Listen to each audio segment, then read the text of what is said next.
예, 월요일입니다. 이번 주 지수를 좀 더 올려갈 수 있을까요? 조금 전에 말씀드린 것처럼 올라도 매물들이 많은 상황들인데요. 주간 시장 전망하고 전략 세우겠습니다. 유진투자증권 서울 WM센터 김영재 이사님 오셨습니다. 어서 오십시오. 네, 안녕하십니까. 지난주 월요일도 아마 제 기억으로는 약간 박스권에서 점진적 상승 이런 걸 우리가 예측하지 않을까 싶었는데요. 네. 그래도 금요일 날 좀 급등이 있었고요. 반등의 실마리는 좀 마련한 것 같습니다. 이번 주 시장 어떻게 보세요? 근데 이번 주 시장 전강 후약 이렇게 보고 있는데 네. 일단 지난주 같은 경우는 사실 하락하는 날이 좀 많아서 상당히 크게 하락한 것 같지만 사실 반등이 나왔으면서 진폭으로는 한 100포인트 정도 위아래로 하는 그런 코스피 기준 보였고 코스닥은 한 50포인트 조금 넘게 움직였습니다. 이번 주 같은 경우는 일단 변동성은 좀 더 축소될 가능성이 있다라고 보고 있는데요. 그 이유 중 가장 대표적인 거는 이번 주에 예정된 어떤 경제 일정이라든지 이벤트상 지난주보다는 확실히 좀 그 시장에 영향을 줄 수 있는 재료들의 그런 어떤 강도라든가 세기가 좀 약하다라고 보고 있기 때문입니다.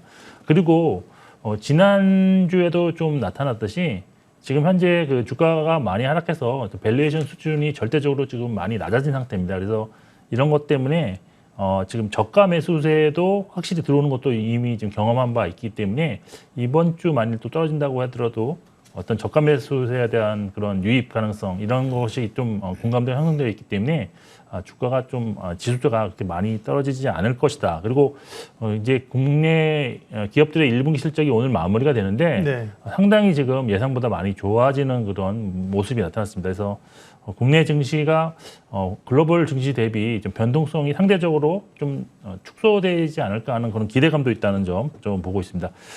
결국 이번 주는 지난주 급락에 대한 반등에 대한 연장선이 주 초반에 좀 기술적 반등이 나올 것으로 일단 보고 있는데 그렇지만 글로벌 매크로 환경이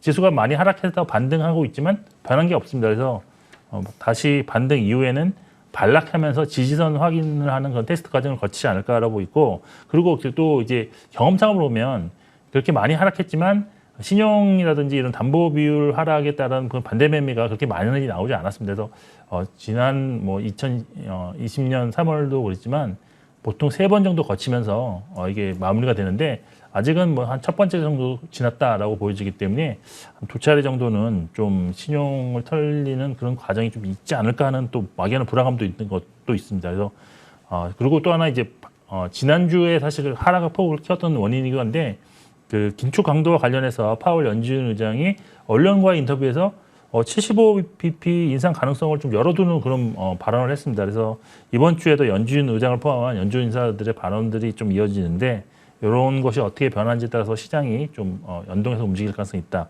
그나마 다행스러운 점이 이제 지난주 후반에 외국인이 하루 순매수로 했다는 것인데 실제 그 순매수한 그런 업종이라든지 이런 걸 살펴보면은 그동안 계속적으로 사왔던 업종을 산 거고 좀 매도를 많이 했던 업종은 매도세를 줄이면서 결국은 이제 플러스로 반전했다라는 점에서 보면 아직까지는 지금 매매 방향성에 대해서는 좀 섣불리 판단하기 좀 어려운 시점이 아닌가라고 보고 있습니다. 그래서 그렇지만 지금 외국인이 매수했을 때 시장 반등이 나타나는 것은 이제 경험을 많이 했기 때문에 외국인 매매 동향을 주시하면서 좀 전략을 세워보셔야 되는데 오늘은 이제 다시 또 개인들이 양시장에서 매수하는 모습이 나오고 있어서 또 이게 진바닥에 대한 신뢰가 역시 아직은 좀 떨어진다라고 보고 있습니다. 조심스러운 반등으로 일단은 시장을 좀 규정해 주신 걸로 저는 이해를 했고요. 증시의 여러 주변 정황들 살펴보도록 하겠습니다. 환율이 지난주에 급등을 했습니다. 안정이 안 되고 있고요. 1290원까지 올랐다가 오늘은 1280원 지금 기록하고 있네요. 70원대 후반 80원인데 조금 안정화되는 겁니까? 아니면 여전히 불안? 1300원 돌파 가능성도 열어놓자? 사실 위로 더 많이 올라갈 확률이 그렇게 높지는 않다고 보는데 하반기로 갈수록 아무래도 이제 각국 중앙 은행들의 그런 대응책이라든지 아니면 또 지금 전쟁이 어떻게 흘러갈지 모르지만 조금 더 안정화되는 모습 또 중국이 또 이제 봉쇄를 풀면서 좀 더 이제 좋은 모습이 나타나지 않을까라고 보여서 단기적으로는 일단 최소한 현재 수준은 유지할 것으로 일단 보고 있지만 그래도 위쪽보다는 아래쪽으로 하반기로 갈수록 좀 더 수렴하지 않겠느냐라고 보십니다. 그렇지만 뭐 추가적인 달러 강세 나오기 위한 뭐 전제 조건이 몇 개 있긴 하는데요. 그중에 대표적인 것이 뭐 러시아와 우크라이나 전쟁이 좀 더 악화되면서 인플레이션이 지금 조금 접힐 줄 알았더니 오히려 더 증가하는 그런 모습을 나왔을 때는 상당히 좀 달러 강세가 좀 더 이어질 가능성이 있다라고 좀 보고 있고요.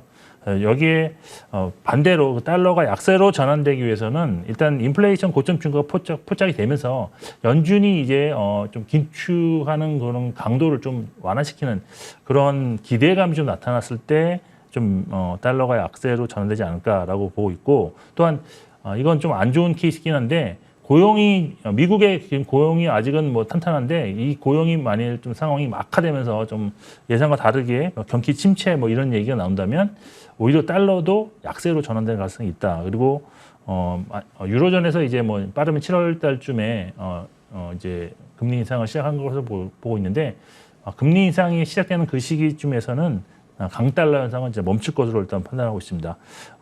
결국 그래도 이제 현재 진행되고 있는 강달러로 위안화 약세가 그나마 좀 경제는 좀 좋을 수 있다라고 좀 보고 있는데요. 이런 식으로 달러가 강세가 되면 결국 미국의 그 수입 물가 같은 경우가 조금 부담이 약화되면서 물가 지수를 좀 떨어뜨리는 데 도움이 되지 않을까라고 좀 보고 있고요. 중국 같은 경우는 봉쇄 이후에 수출이 좀 활성화되는 요인으로 작용할 수 있기 때문에 이런 점은 이제 시장의 긍정적으로 볼 수가 있습니다. 그리고 이제 수급과 관련해서 사실 뭐 고환율이 지속되고 있어서 외국인이 지금 전체 시장에서의 그런 매수세 전환은 쉽지 않겠지만 1분기에 나타났듯이 수출 기업이 상당히 좀 시작이 양호했습니다. 그래서 이런 점이 2분기에도 좀 지속될 가능성이 있기 때문에 이런 것은 외국인들의 투자 매력도를 상승시키는 요인이다라고 보고 있어서 네. 일단 이번에 만약 환율이 좀 방향성이 전환된다면 의외의 외국인 매수세가 크게 들어올 가능성도 있다는 점 좀 염두에 두시면서 환율을 좀 관찰하실 필요가 있다라고 판단하고 있습니다. 네. 자, 섹터 얘기를 좀 하도록 하겠습니다. 오늘은 이제 뭐 많이 급락했던 종목들 위주로 이제 올라오긴 하는데 항공주 얘기하겠습니다. 미국도 사실 물가 많이 오른 이유가 항공요금 인상이 크다고 하는데요. 네네. 국내에도 지금 주말에 기사 보니까 대한항공이 뉴욕 노선에 이제 380 이제 좌석 많은 것 투여한다 이러면서 수요는 많이 늘어나는 거잖아요. 항공주 투자 매력 지금 어떤지 관심 종목도 알려주십시오. 뭐 결론적으로 말씀드리면 저는 투자 메리트가 크지 않다고 저는 보고 있는데 일단 최근에 기사들을 자세히 보시면 사실 뭐 수요가 급증했다 뭐 이런 얘기가 있습니다. 특히 해외 부분에서.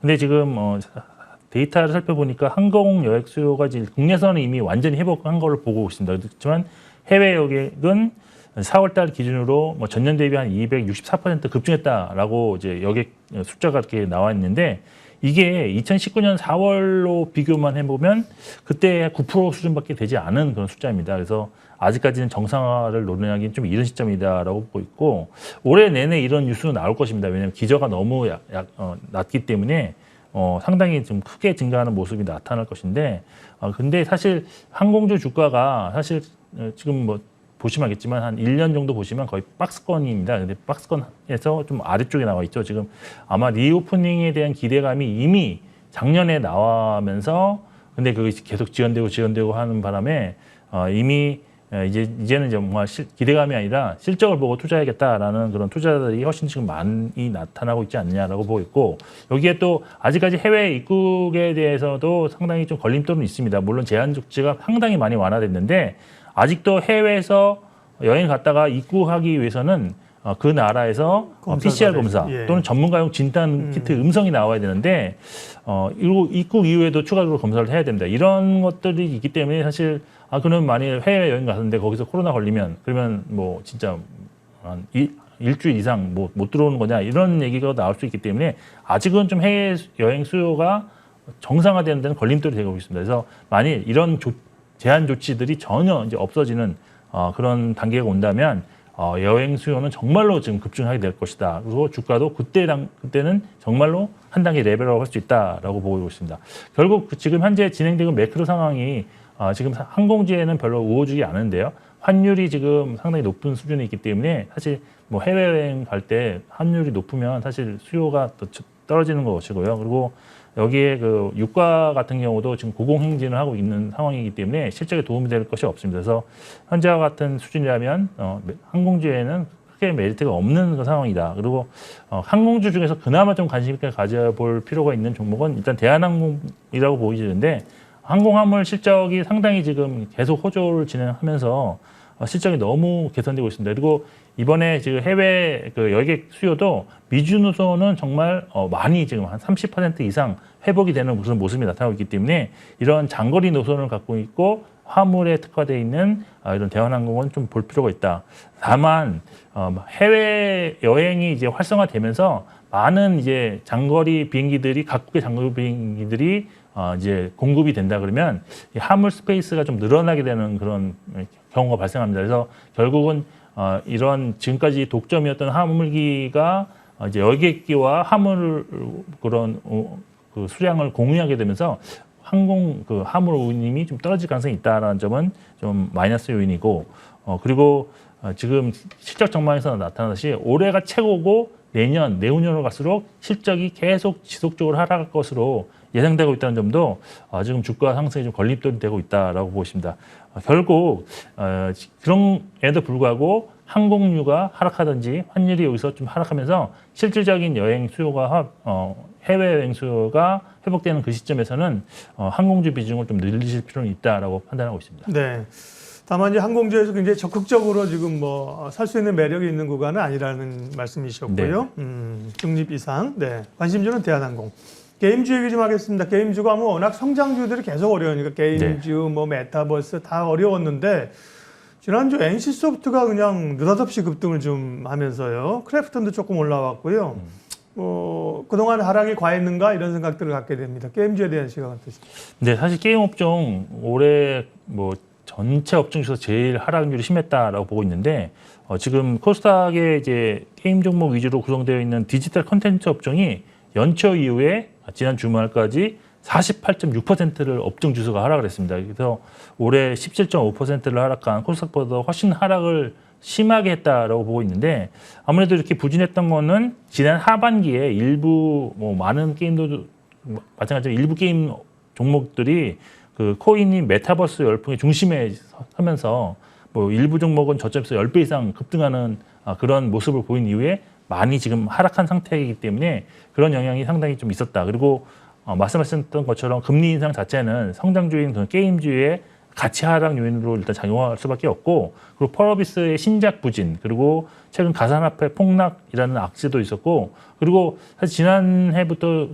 인건비가 상당히 많이 지금 올랐는데 이런 부담이 향후에도 지속될 수 있다라는 그런 요인들이 게임주의 부진, 주가 부진을 야기했다라고 볼 수가 없습니다. 그래서 전반적인 악재가 일단은 아직도 팽배히 있기 때문에 단기적으로 주가 하락폭이 심하다는 거 외에는 아직까지는 좀 크게 좀 메리트는 없어 보입니다. 하지만 게임 업종에서 지금 거품이 많이 제거된 그런 종목들이 좀 보이고 있습니다. 그래서 여기에 신작 모멘텀까지 확보하고 있는 종목들은 이제 하반기부터는 좀 봐도 된다라고 보고 있는데 제 기준에서는 아직까지 뭐 이 종목이다라고 하는 그런 종목은 없지만 그나마 말씀하신 것처럼 NC소프트가 상당히 지금 밸류에이션 수준이 많이 절대적 밸류에이션이 많이 낮아졌습니다. 그리고 아직까지 수급이 뭐 확실히 들어온다 이런 건 없는데 지금 바닥 따지기가 진행 중이지 않을나라는 생각이 들 정도로 이제는 주가가 좀 하방을 좀 견조하게 유지하면서 상승 시도가 조금씩 나타나고 있는 것이 아닌가라고 보여서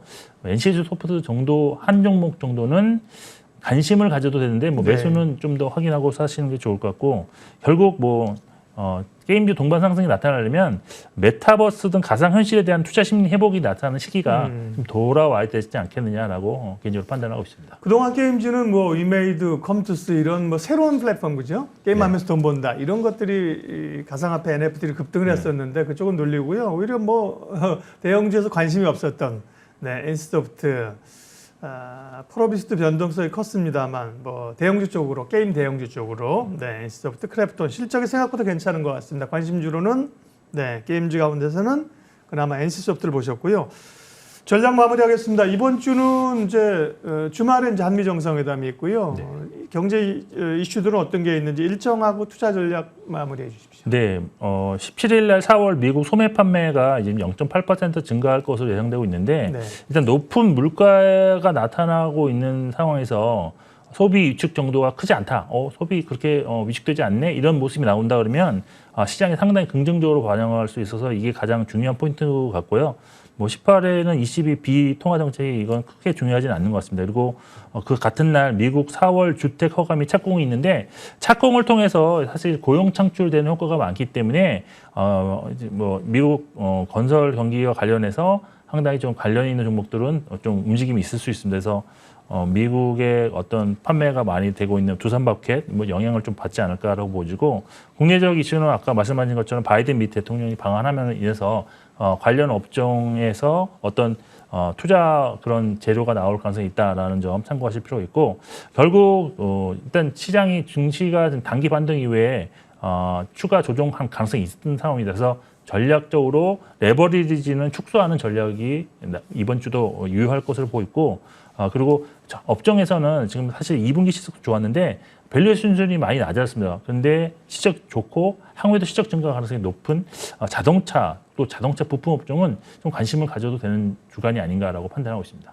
네, 자동차 부품 주간 전망과 투자 전략 유진 투자증권 김영재 이사님 함께했습니다. 고맙습니다. 네.